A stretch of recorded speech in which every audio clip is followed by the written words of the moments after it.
Bienvenue dans une nouvelle vidéo.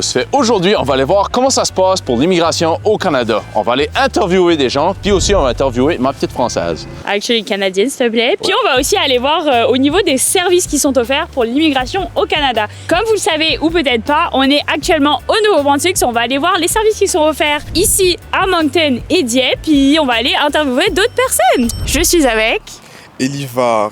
Je m'appelle Badr Boufrikesh. Muriel Berda. Romain Kramad. Ok, tu viens de où? Je viens de Vichy en France. Tu viens d'où? Je viens du Maroc. Je viens de la Côte d'Ivoire. Côte d'Ivoire. Comment t'as trouvé comme le processus d'immigration? As-tu trouvé ça difficile?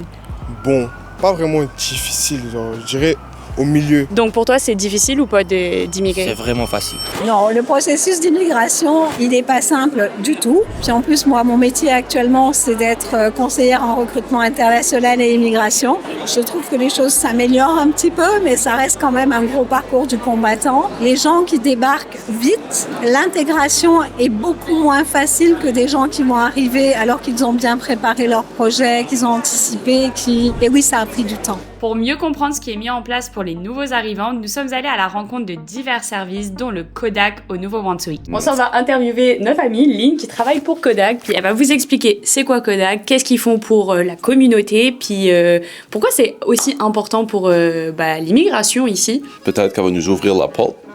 Là, c'est le moment où tu ouvres la porte. Yeah, there you go. Bonjour Lynn! Bonjour! Okay, donc, le Kodak NB, c'est une organisation à but non lucratif qui aide les adultes francophones à développer leurs compétences et leur niveau d'alphabétisme. Donc, on met des programmes en place pour pouvoir aider les adultes à atteindre leurs objectifs familiaux, personnels et professionnels. Donc, mon nom, c'est Lynn Légère. Je suis la coordinatrice provinciale pour le programme d'apprentissage en famille au Kodak NB. Des gros mots pour dire qu'on aide à enrichir leurs forces, leurs capacités. Donc, normalement, quand les nouveaux arrivants arrivent dans le sud-est de la province, ils vont passer par des centres d'établissement et d'intégration. Au sud-est, on a le CAFI, on a Magma aussi. Puis ensuite, après ça, ils cherchent à d'autres endroits pour s'intégrer, pour avoir ce sentiment d'appartenance, pour trouver des ressources. Donc, nous, on est une de ces ressources. Chaque fois que les enfants participent à une activité, ils reçoivent un livre gratuit. On reçoit des dons des éditions scolastiques à chaque année. Donc, on a une grosse voûte. Guillaume, je te laisse aller. Attends, elle a perdu le micro, parle pas! T'as toute une gamme de livres. Est-ce que c'est comme pour des enfants en particulier, comme tu sais, genre un groupe d'âge ou comme tous les groupes d'âge? On a au moins de 0 à comme 14 ans, pour sûr. Puis j'ai quelques livres pour des adultes, mais nous, c'est vraiment pour les adultes. En gros, on dit, les familles et les enfants vont participer jusqu'à ce que les enfants ne veulent plus vraiment hang avec leurs parents. Donc, on va continuer. On a mon bureau qui est set pour une prochaine partie de l'entrevue. So, on est dans le bureau à Lynn. On a Minute Light. On va être du côté un peu plus professionnel. C'est stressant. Notre street professionnel, ça existe? Yeah, c'est comme une vidéo différente, hein? C'est vraiment différent. Si vous aimez ça, like ou juste comment. Selon toi, qu'est-ce que les gens manquent de leur pays quand ils déménagent au Canada? Les défis pour les nouveaux arrivants, de ce que j'observe, il y a toujours ce côté adaptation qui est normal parce que c'est la nouveauté, le choc culturel aussi.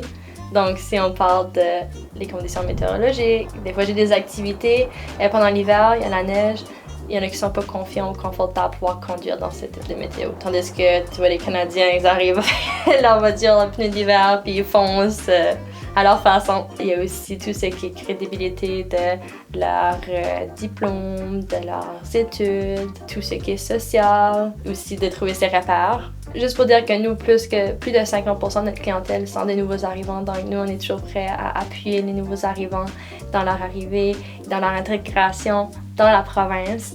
Donc, du côté-là, puis juste de s'attendre à avoir du plaisir dans cette nouvelle aventure en Acadie.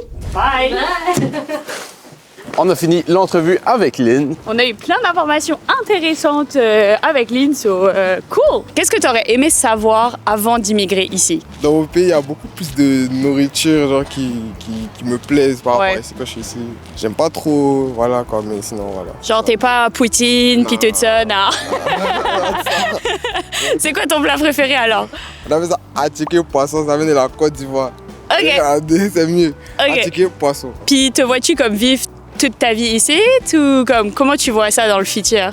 Bon, en vrai, bon, je sais pas trop. Moi, je pense pas personnellement, juste pour les études. Hein. Ok. Après, voilà. Le niveau de vie que j'ai tout de suite ici est vraiment bien, comme confortable. J'ai une vie tranquille, je travaille, j'ai mes amis, j'ai ma blonde qui est là aussi, Canadienne. canadienne, c'est pour ça que je dis blonde. Donc, je pense pas que je retournerai un jour en France vivre. Je pense que je suis bien ici. Est-ce qu'il y a quelque chose que tu aurais aimé savoir avant de venir ici qu'on t'a pas dit? Les Canadiens sont des citoyens qu'on dit tout acceptants, ouverts d'esprit. Ouais. Oui, mais jusqu'à un certain point. Il y a des gens, ils pensent qu'ils vont arriver, puis tout le voisinage va se baser autour de toi, puis va changer leur façon de vivre. Non, c'est toi qui changes ta façon de vivre. On n'attend pas d'être invité, on s'invite. Si on n'a pas cette démarche nous-mêmes d'aller s'intégrer et d'aller vers les autres vont pas venir vous chercher.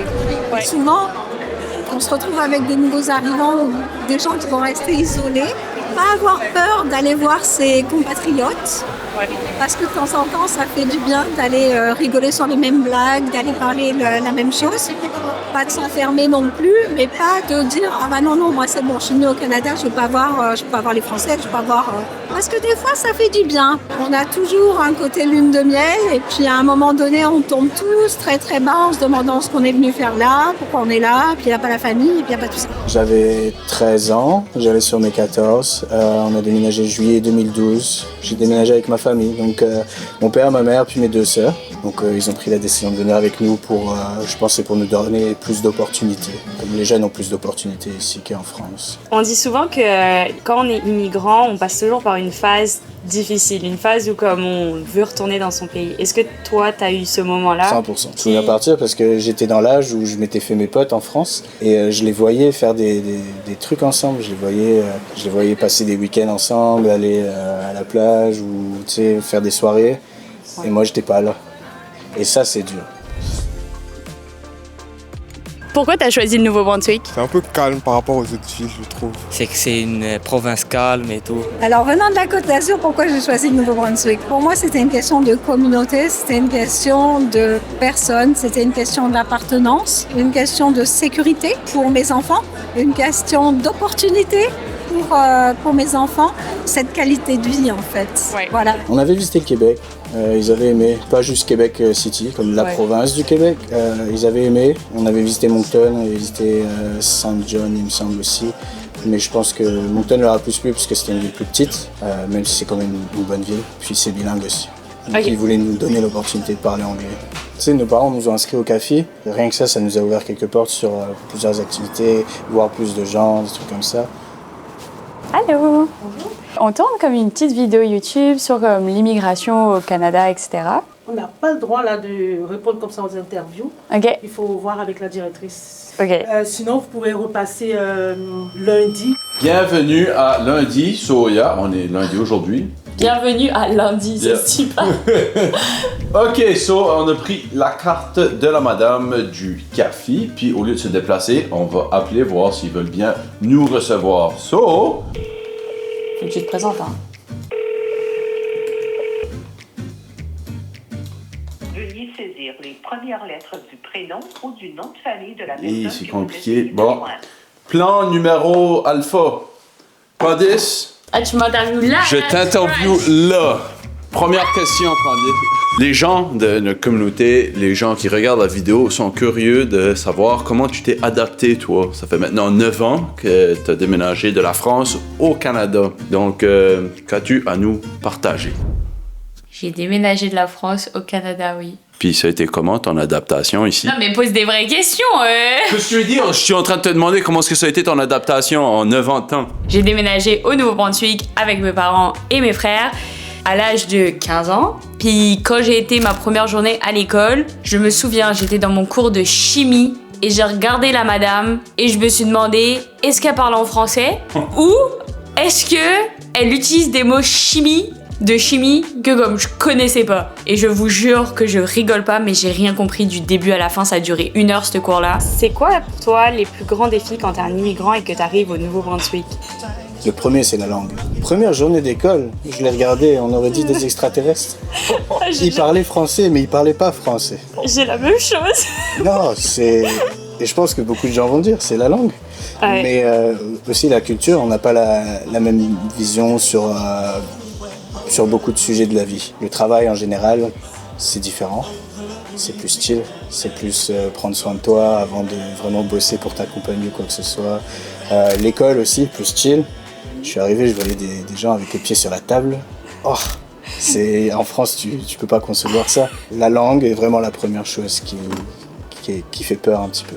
As-tu comme d'autres défis du style comme l'intégration? Comment tu trouves que les Canadiens t'ont accueilli? Est-ce que tu as trouvé que c'était quand même assez distant? Ils sont très communautaires. Okay. Je trouve qu'ici, tu as du mal à t'intégrer dans certains groupes de personnes. Comme à l'école, par exemple, tu as les joueurs de hockey. Jamais je me suis intégré avec eux. Même si tu sais, dans les couloirs, tu leur parles, ils sont gentils et tout, mais c'est jamais devenu mes meilleurs amis ou quoi que ce soit. L'intégration est, je dirais, plutôt entre guillemets facile, dépendamment de comment toi tu vois la chose. J'ai fait beaucoup de sport à l'école, ça m'a beaucoup aidé à m'intégrer. Mon équipe de basket, j'ai fait du rugby, j'ai beaucoup aimé ça parce que je me suis fait quelques-uns de mes meilleurs potes là.